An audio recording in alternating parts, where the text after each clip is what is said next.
Swimming today is the very epitome of a gender-neutral sport, with names like Katie Ledecky and Ariana Titmus rolling trippingly off the tongue.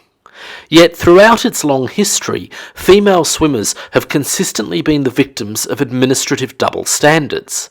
This has particularly been true of Olympic swimming, where the overwhelming majority of women's disciplines have only been introduced since the 1960s.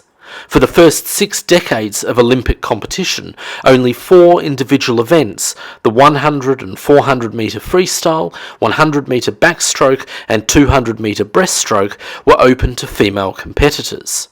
At the Stockholm Olympics of 1912, when Australian Fanny Durack became the first women's gold medalist in the sport, only the 100 metre freestyle had grudgingly been sanctioned. Fanny was born in North Sydney in 1889 to working-class Irish immigrant parents and learned to swim at the Coogee Public Baths. She initially trained in breaststroke, the only event for which there was a women's championship at the time, but by 1911 she had mastered the Australian crawl, an essential precursor of modern freestyle swimming.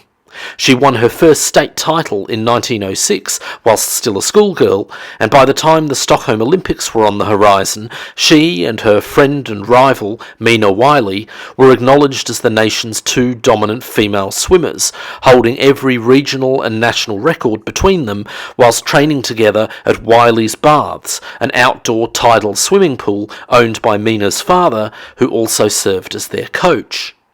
Yet, the patriarchal administrative practices of Australian swimming very nearly scuppered their Olympic dream before it began.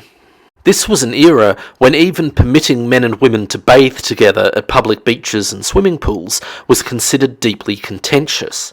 The New South Wales Ladies Amateur Swimming Association, the governing body in Fanny and Mina's home state, struck a decidedly conservative note on the subject, maintaining a strict policy forbidding women from participating at swimming meets where men would be present. Indeed, the association's president, Rose Scott, an ardent suffragist, but in many other respects very much a creature of her time, defended the organisation's policy with the prurient claim, "A girl who is in the habit of exposing herself at public swimming carnivals is likely to have her modesty hopelessly blighted." To make matters worse, the Australian Olympic Committee only wanted to send an all-male team to Stockholm, perceiving Fanny and Mina's participation as needless waste of time and money. After plentiful complaint, Fanny and Mina were belatedly permitted to make the trip, but only if they paid their own fares and were accompanied by a chaperone. Neither possessed the financial capital to fund their own journey, but fortunately Margaret McIntosh, the wife of one of Australia's preeminent theatrical and sporting entrepreneurs, galvanised public interest and spearheaded an appeals fund. Donations came flooding in, the Durack and Wiley families held fundraising drives on their own account, and, just a few months later, Fanny and Mina were at last on their way as part of a 4-person women's contingent, including Mina's father as their coach and her sister as their chaperone.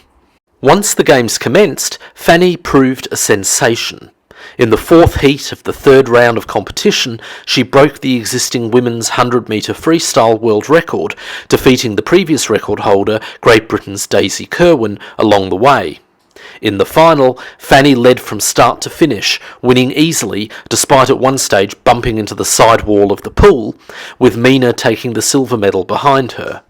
In the wake of their triumph, Fanny and Mina hoped to bring home another gold medal for Australia in the 4x100 metre freestyle relay. Despite lacking the requisite number of swimmers, they offered to swim 2 legs of the relay each, but were rebuffed by the International Olympic Committee. Nonetheless, their Olympic triumph would prove a pivotal moment for the maturation of women's swimming. Fanny would capitalise upon her newly acquired fame, participating alongside Mina in high-profile swimming tours of Europe and the United States.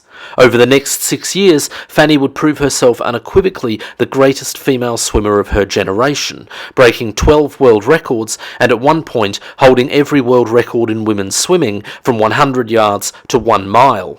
Mina would prove no slouch either, and would win 115 state and national titles between 1906 and 1934, at various times holding the world record in her own right in freestyle, breaststroke and backstroke.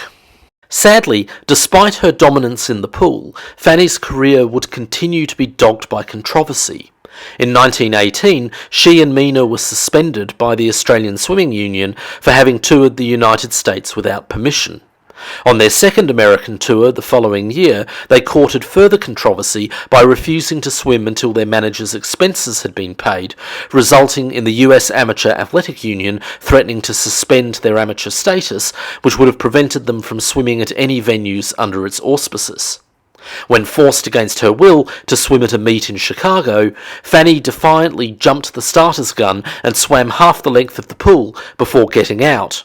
Her actions resulted in the cancellation of their tour. All the same, Fanny's triumphs in the pool and widespread visibility as an international sporting celebrity were without question instrumental in promoting and legitimising women's swimming as a competitive enterprise.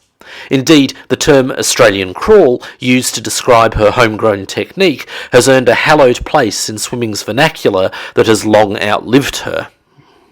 Fanny sadly never got the chance to defend her Olympic crown. The 1916 Games were cancelled amidst the enduring horrors of the First World War, and she tragically suffered a bout of appendicitis on the eve of the 1920 Antwerp Games, forcing her withdrawal from the Australian team. She retired to marry in 1921 and devoted the rest of her life to coaching young children.